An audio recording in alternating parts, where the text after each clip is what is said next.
berasal dari bahasa Belanda yang artinya sebuah kertas berisi beberapa pertanyaan formal yang harus diisi.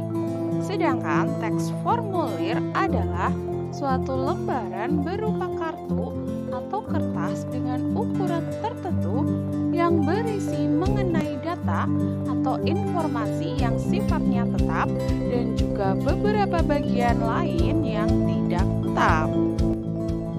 Tujuan teks formulir yaitu untuk menciptakan keseragaman atau pembakuan kerja, untuk mempermudah dalam pengolahan suatu data, untuk mempermudah dalam pemberkasan baik dalam sistem ataupun tempatnya, untuk memberikan kemudahan dalam penertiban prosedur dan tata kerja, menjadi alat pemberian instruksi, menjadi alat perencanaan sebab di dalamnya terdapat data dan fakta baik yang bersifat kuantitatif ataupun kualitatif, dan sebagai alat dalam mengontrol dan evaluasi baik kuantitatif ataupun kualitatif.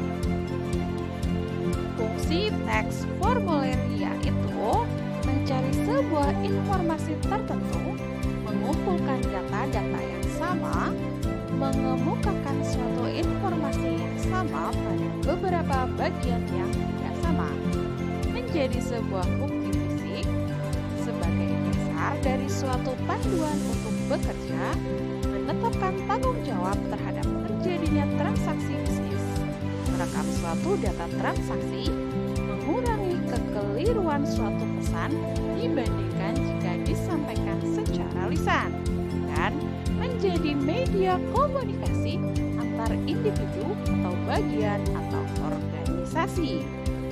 Struktur teks formulir meliputi yang pertama, kepala atau heading, berisi mengenai nama lembaga, alamat, hingga nomor telepon.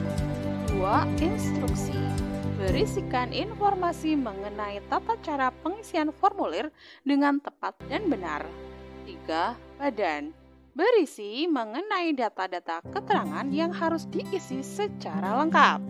Yang keempat, penutup, berisi tempat dan tanggal pengisian formulir beserta nama lengkap serta tanda tangan.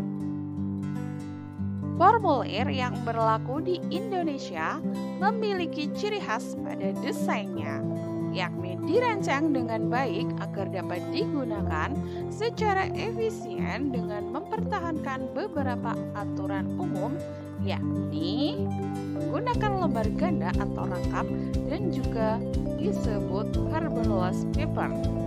Harus menghindari duplikasi data pada form yang sama atau form lainnya.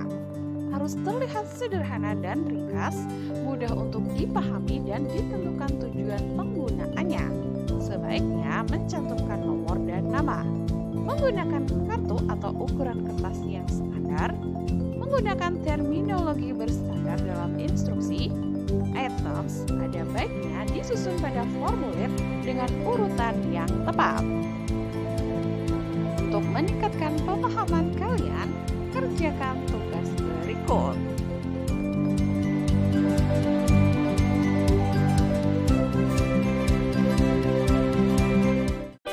Terima kasih sudah menonton. Sampai jumpa.